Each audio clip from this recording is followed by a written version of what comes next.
সালামু আলাইকুম। অতিরঞ্জিত কোনো কিছুই ভালো না, এই জিনিসটা ডোনাল্ড ট্রাম্প একটু লেটে হলেও সম্ভবত বুঝা গেছে। তবে আমার ধারণা ডোনাল্ড ট্রাম্পের এই পরিকল্পনাটার পিছনে আরেকটা পরিকল্পনা আছে। ধরেন আপনি যে এতদিন ফিরি ফিরি খাচ্ছেন, এটা আপনি ভুলে গেছেন যে আপনি ফিরি খাচ্ছেন। আবার যারটা ফিরি খাচ্ছেন সে যদি শক্ত হয় তখন আপনি ঝুঁকতে বাধ্য। তবে সব দেশ কিন্তু আবার এক না।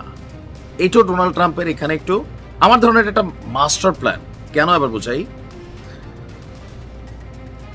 যখন সারা পৃথিবীর উপর সে গণহারে শুল্ক বাড়াই দিল, পরবর্তীতে কি হইল, যে দেশগুলা আমেরিকান পণ্যের উপর একটা হিউজ পরিমাণ ট্যারিফ অথবা রাজস্ব তারা দাবি করত, ওই দেশগুলা সবাই বলল যে বাবা তুমি এখন কি চাও, প্লিজ 3 মাসের লাগে স্টপ করো, আমরা তোমার যে কোনো শর্ত মানব।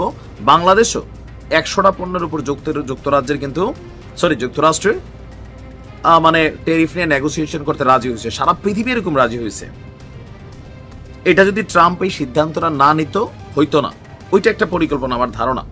নাম্বার 2, রং জায়গাটা ছিল চীন।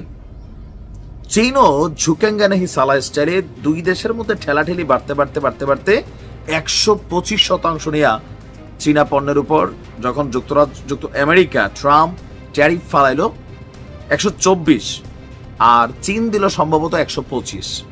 কেউ ঝুঁকবে না, এই যুদ্ধ 1000 পর্যন্ত দৌড়াবে। কিন্তু এতে ক্ষতির সম্মুখীন কে হবে? বিশেষ করে চীনের সাথে পাঙ্গা নিলে আমেরিকার ক্ষতি হবে। কেন বোঝাই, আমরা যারা একটু উন্নত বিশ্বে থাকি, আমরা মনে করি মেড ইন চায়না, বেশি দিন যায় না বাংলাদেশে। কিন্তু আপনি জানেন যে সারা পৃথিবীর উন্নত রাষ্ট্রগুলোতে সবচেয়ে বেশি বিক্রিত পণ্য হচ্ছে চায়নার প্রোডাক্ট। কারণ মেড ইন ইউএসএ এই প্রোডাক্টটা সবাই ভাই খাইতে পারবে না। কাপড় চোপড়, পোশাক আশাক, এই যে বাংলাদেশ থেকে গার্মেন্টস এর মালগুলা যায়, কারা কিনে? আমেরিকাতে যারা গরিব মানুষ আছে তারা পরে, বড় লোকরা পরে না, বড় লোকরা ব্র্যান্ড পরে। এখন আমেরিকার ব্যবসায়ীরা কি করে, বাংলাদেশ সহ বিভিন্ন জায়গা থেকে কম দামে পণ্যগুলো নিয়ে ওই দেশের এভারেজ পার্সন যারা 80% আমজনতা, তারা কিন্তু এটার বড় একটা কাস্টমার। পণ্যের বেলায় বুঝাইলাম, মানে কাপড়ের বেলায়। আর বাকি যেই হান্ডি পাতিল, বাসন, ঘড়ি, ড্রেস, ইলেকট্রনিক, জুতা, যা মানে চীন বানায় না এমন কোনো জিনিস আছে পৃথিবীতে? এরা $বিলিয়ন ব্যবসা করে, প্রত্যেকটা দেশে চায়না ব্যবসা করে।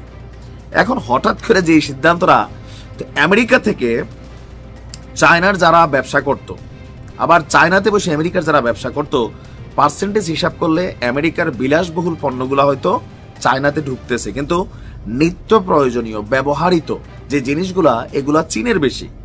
ধরেন আমেরিকার যদি 10টা আইটেম চীনে ঢুকে, চীনের যারা বিলিয়নার তারা ব্যবহার করে, কিন্তু চীনের তৈরি প্রোডাক্টগুলা কারা ব্যবহার করে? আমেরিকার দরিদ্র মানুষগুলা, স্ট্রিটে যারা থাকে, আমরা যারা বাঙালি আছি, তারা কিন্তু এগুলাই ব্যবহার করি। সো এগুলা যদি চায়না থেকে বন্ধ হয়ে যায়, দাম বাড়ে, বহুত লোক এগুলো আর ভাই এফোর্ড করতে পারবে না। আপনি নর্মালি স্যামসাং এর একটা অরিজিনাল ব্র্যান্ডেড টেলিভিশন বাংলাদেশে দেখেন, আর চায়না একটা টেলিভিশনের দাম দেখেন, তাহলে আপনি বিষয়টা বুঝতে পারতেছেন যে ব্র্যান্ড এবং নর্মাল জিনিসের মধ্যে পার্থক্য কি। তবে চায়না যে জিনিসগুলো আমেরিকাতে পাঠায়, ইউরোপে পাঠায়, অনেক হাই কোয়ালিটির জিনিস পাঠায়, বাংলাদেশের ইকোনমি চিন্তা করে সস্তাগুলা পাঠায়। এখন এই যে বিষয়গুলা, যুক্তরাষ্ট্রের জনগণ কিন্তু ট্রাম্পের বিরুদ্ধে এই শুল্ক নিয়ে মাঠে নামছে।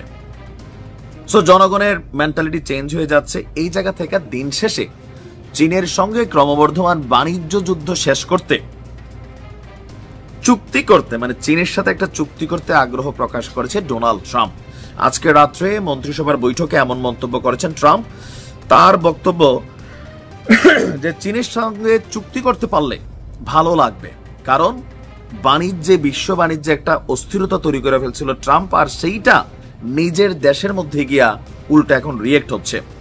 চলমান আলোচনা নিয়ে ট্রাম্প বলছেন মনে হয় উভয় দেশের জন্য ভালো কিছু একটা করা সম্ভব হবে। প্রায় 1 ঘন্টা বেশি আপনার এই ছিল, আর চুক্তির জন্য খুবই কাছাকাছি পর্যায়ে নাকি আলোচনা চলে গেছে, আর খুব শীঘ্রই এই চুক্তি কার্যকর হবে। তার মানে হয়তো পুরানা রেটে ফিরা যাবে।